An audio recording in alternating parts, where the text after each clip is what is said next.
우리는 인생을 살아가며 한 번쯤은 모든 것이 무너진 것처럼 느끼는 순간을 맞이합니다. 실패한 선택, 돌이킬 수 없는 말과 행동, 회복되지 않을 것 같은 상실 앞에서 여기서 끝난 것은 아닐까라는 생각을 하게 됩니다. 그러나 성경은 바로 그 지점에서 하나님의 이야기를 시작합니다. 끝난 것처럼 보이는 자리, 더 이상 희망이 없다고 여겨지는 순간에 하나님은 조용히 다음 장을 여십니다. 셋의 이야기가 바로 그 다음 장입니다. 아담과 하와 그리고 가인으로 이어지는 창세기의 초기 이야기는 인간 영성의 실패를 적나라하게 보여주었습니다. 범죄 이후 인간의 내면을 지배한 것은 하나님을 향한 두려움이었습니다. 그 결과 아담과 하와는 하나님을 피해 나무 뒤로 숨었고 자신들의 행위에 대한 책임 회피는 관계의 붕괴로 나타났으며 무너진 관계의 끝에서 분노는 살인으로 폭발했습니다. 이러한 일련의 사건들은 인간이 어떻게 채움을 오해하고 비움을 두려워하며 결국 누림을 상실하게 되었는지를 보여주는 영적 연대기였습니다. 그러나 성경은 이 실패의 역사에서 멈추지 않았습니다. 오히려 하나님은 가장 어두운 지점에서 새로운 전환을 시작하셨습니다. 그 전환의 중심에 셋이 있었습니다. 성경은 이 새로운 전환을 이렇게 담담하게 증언하고 있습니다. 아담이 다시 자기 아내와 동침하며 그가 아들을 낳아 그의 이름을 셋이라 하였으니 이는 하나님이 내게 가인이 죽인 아벨 대신에 다른 씨를 주셨다 함이며 피상적으로 보면 단순한 출산 기록에 불과합니다. 그러나 이 짧은 구절은 성경 전체의 흐름을 바꾸는 중요한 신호였습니다.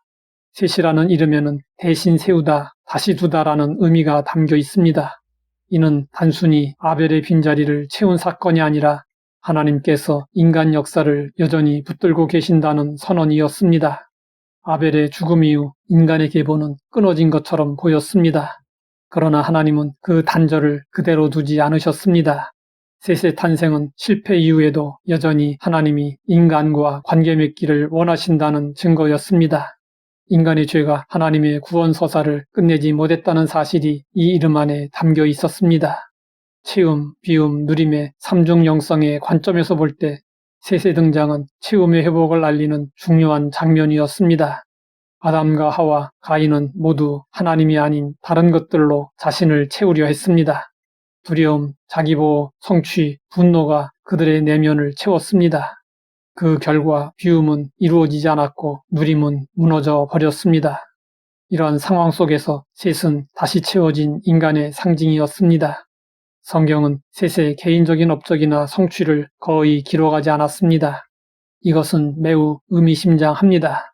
셋은 위대한 행동으로 기억되는 인물이 아닙니다. 그러나 그의 존재 자체가 메시지입니다.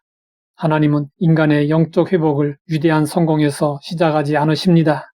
오히려 무너진 자리, 상실의 자리, 침묵의 자리에서 다시 시작하십니다.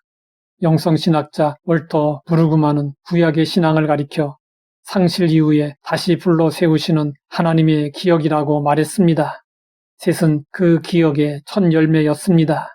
하나님은 가인으로 얼룩진 역사 속에서 새로운 씨앗을 심으셨습니다. 셋의 계보는 이후 에노스로 이어지고 에녹과 노아로 확장됩니다. 이 흐름은 우연이 아닙니다. 실패로 점철된 영성의 역사 한가운데서 하나님은 다시 하나님을 부르는 인간의 역사를 시작하셨습니다.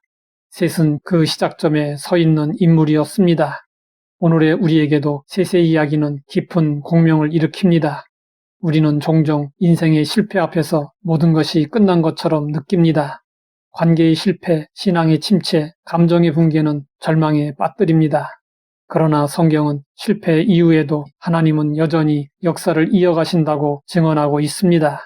영성신학자 제임스 브라이언 스미스는 하나님 나라의 삶은 실패를 제거하는 삶이 아니라 실패 이후에도 하나님과 함께 살아가는 법을 배우는 삶이라고 말했습니다. 셋의 등장은 그 삶의 가능성을 보여주었습니다. 아담 이후 인간은 잘못된 체험으로 실패했지만 하나님은 셋을 통해 다시 체험의 역사를 시작하셨습니다. 그리고 영성의 흐름이 다음 단계로 나아가도록 하셨습니다. 그 새로운 장면이 에노스의 등장입니다.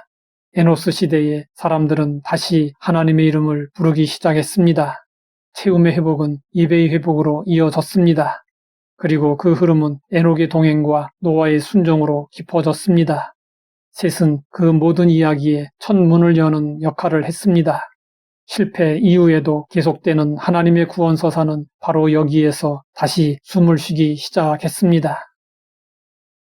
하나님 아버지, 실패와 상실의 자리에서 은혜를 베풀어 주시니 감사합니다. 실패 이후에도 포기하지 말고 주님과 함께 걸을 수 있게 하옵소서. 예수님의 이름으로 기도드립니다.